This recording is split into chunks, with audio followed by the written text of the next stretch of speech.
But at any rate, we grew up, and I got a Newfoundland dog the size of a bear, and my brother bred Great Danes.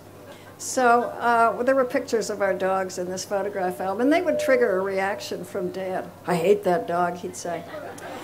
There was a picture of a car that he had loved. The year I graduated from high school, my father was a car guy.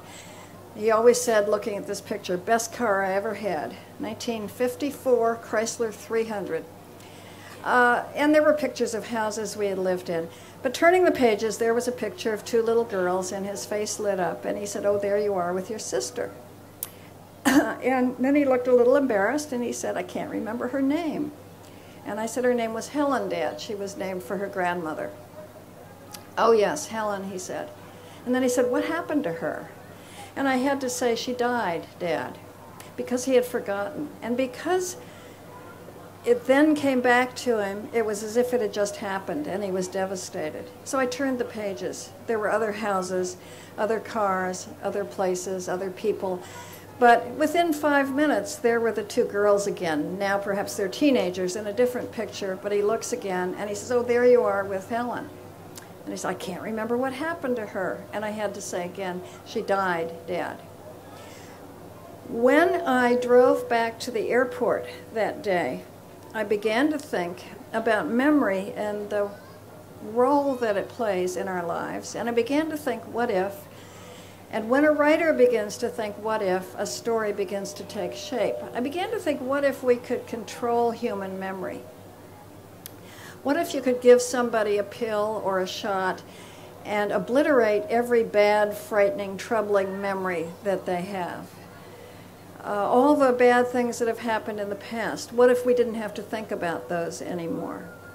And of course my answer to that was no, that would not be a good thing to do. But by the time I got home, I realized that's what I was going to write about. And in order to do that, I would have to write a book set in the future, thereby throwing it, I guess, into the category of science fiction or fantasy, two kinds of literature that I don't like and don't read. But nonetheless, I did create this book that has fallen into that category. I sat down at my desk back in Cambridge, Massachusetts, and began to think about all the things that cause us problems and discontent and unhappiness in our lives. And then I created a community of people who don't have those things to think about anymore. So in this world that I created in the book, there is no war, no poverty, no illness, no racism, no sexism. Everybody speaks with perfect diction, and they have good manners, even the children. And it seems like a lovely place. And I purposely wrote it in a way that would be seductive, that would make you want to live in such a place. And of course, a book always has to have a main character, and because I write for young people, the main character is always a young person.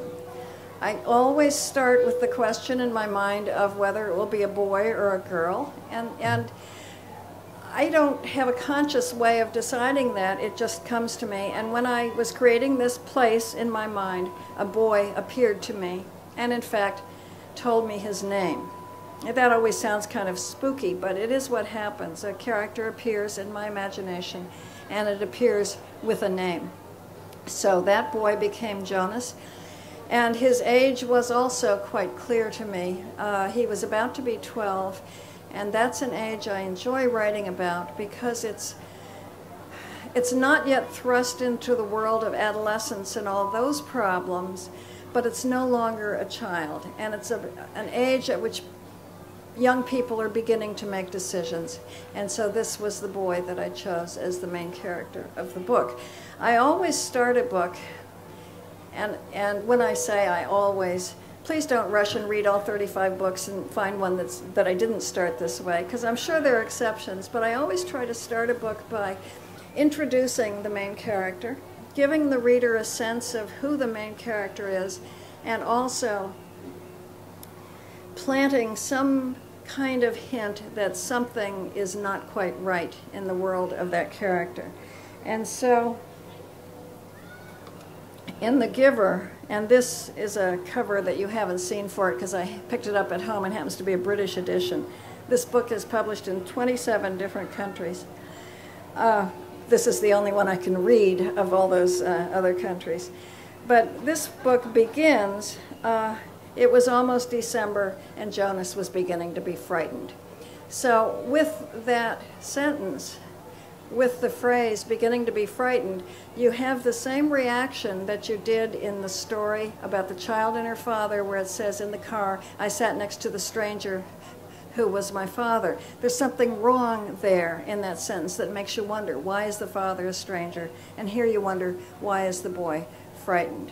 And then I went on from there to create this story, which for the first time I notice in England has illustrations. I hadn't looked through this book before. In the Chinese edition of this book, there's a very odd cover. I had asked Sheldon when he invited me to come down here if I could have a screen and an LCD projector so I could show you some of these, but he said, I don't think so, not in a tent. So you can't see this, but the Chinese edition has the old man and the boy who are on the cover. The old man is on the cover of the American edition, but in the background is somebody skiing very fast with snow flying. And if you've read the book, it's very puzzling because there is no skier in the book, there are no skis, and my guess is, although I haven't found a way to confirm this, that the translator mistranslated it and thought sled, and a sled does figure in the book, thought sled was skis, so who knows. At any rate, I wrote the book not intending to write others to follow it, and I made the ending ambiguous on purpose, and I know a lot of people hate the ending. I know that because they write to me and tell me so, even though the book has been published since 1993, which is a lot of years, that's 16 years.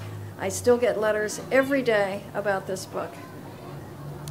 Many young people, and more often boys than girls, dislike the ambiguous ending. And I don't know how to explain that. I like being able to use my imagination when I read a book.